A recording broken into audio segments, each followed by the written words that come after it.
নমস্কার বন্ধুরা, সবাই কেমন আছেন? আমি খুবই ভালো আছি। তো বন্ধুরা, চারিদিকে পটল পটল আর পটল, এইসব দেখে ভেবে পাচ্ছিলাম না পটলের কি বানাবো। তো আর কি একটা বুদ্ধি মাথায় এলো যে এটা বানানো যাক। তো ফার্স্টে আমি পটলগুলোকে ভালোভাবে গোটা গোটা করে কেটে নিয়েছি। এবার ধুয়ে নিয়ে পরিষ্কার করে নিয়ে তার মধ্যে নুন আর হলুদ মাখিয়ে নিলাম। দেখলাম যে এটা বানিয়ে কেমন খেতে লাগে দেখব।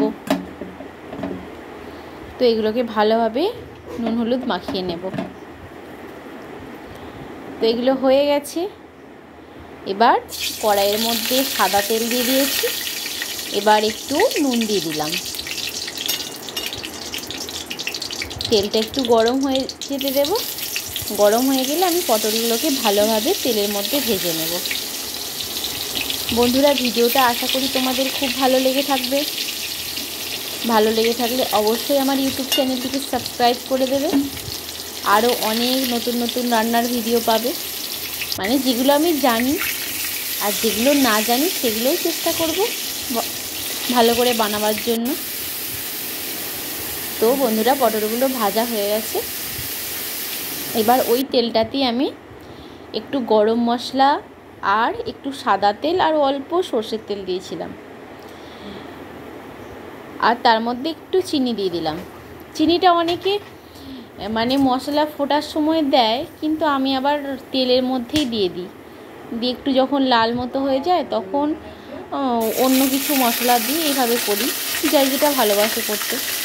তো চিনিটা লাল হয়ে যাবার পর এর মধ্যে আমি গোটা জিরে আর এই আদা বাটাটা দিয়ে দিলাম। আদা বাটার পর এর মধ্যে হলুদ দিয়ে দেব। আর এর মধ্যে গুঁড়ো লঙ্কা দিয়েছিলাম। কাঁচা লঙ্কা দিলেও ভালো হতো, আর দিলাম না, বেশি ঝাল হয়ে যাবে বলে আর দেওয়া হয়নি। তো এবার মশলাটাকে ভালোভাবে কষিয়ে নেব। তো বন্ধুরা, আজকে না একটু অন্য রকমভাবে করব।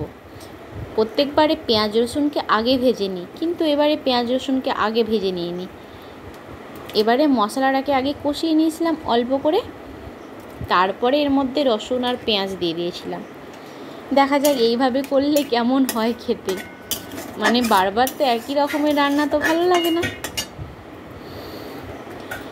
তো এটার মধ্যে এবার একটির মধ্যে জল দিয়ে দিয়েছিলাম একটু বেশি করে, আর নুন দিয়ে দিয়েছিলাম যে মশলার মধ্যে পেঁয়াজটাকে সিদ্ধ করব, কেমন হয় দেখা যাক। তো পেঁয়াজ আর রসুনটাকে মশলার মধ্যে ভালোভাবে সিদ্ধ করে নিয়েছিলাম ঢাকা দিয়ে দিয়ে। তো প্রায় সিদ্ধ মতো হয়ে গেছে।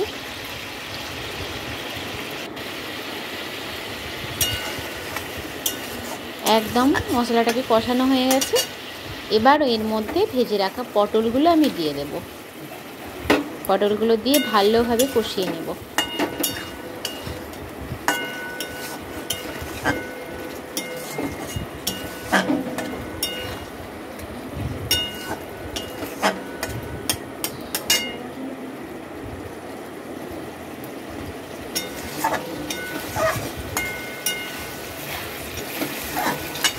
ব্যাস, এটা কষানো হয়ে গেছে।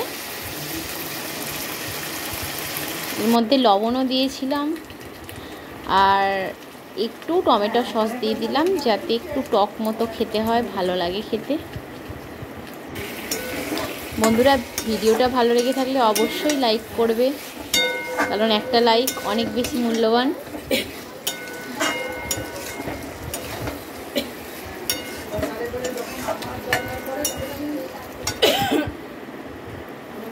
পটলটাও কষানো হয়ে গেছে। এর মধ্যে গরম জল দিলে তো ভালোই হয়, কারণ যে কোনো রান্নায় গরম জল দিলে বেশি টেস্টি হয়। আর গরম জল করলাম না, শর্টকাট করে করব বলে। তো কষানোর পর এর মধ্যে আমি ঠান্ডা জলই দিয়ে দেব।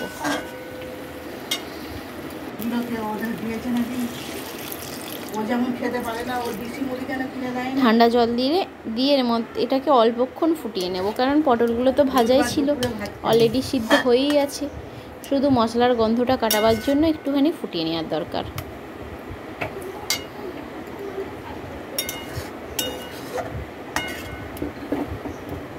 ব্যাস, রেডি হয়েই গেছে। আর এটা পুরো একদম দারুণ টেস্টি হয়েছিল খেতে। আর নামাবার সময় তো কিছু করিনি, এর মধ্যে সামান্য অল্প পরিমাণে লেবুর রস দিয়ে দিয়েছিলাম, আর একটু অল্প গোলমরিচের গুঁড়ো দিয়ে দিয়েছিলাম। বেশ দারুণ সুন্দর হয়েছিল। সেই একঘেয়ে পটলের ঝোল খাওয়ার থেকে মাঝে মাঝে এরকম ধারা আলাদা আলাদা জিনিস বানিয়ে খেলে অবশ্যই আমার মনে হয় ভালোই লাগবে। পটলের ঝোল ঝাল খাওয়ার থেকে এরকম খাওয়া অনেক ভালো। আশা করি বন্ধুরা ভিডিওটা ভালো লেগে থাকবে তোমাদের। আজকের মতো এখানেই বাই, দেখা হচ্ছে পরের আরও ভিডিওতে। চলুন, ভালো থাকবেন, সুস্থ থাকবেন।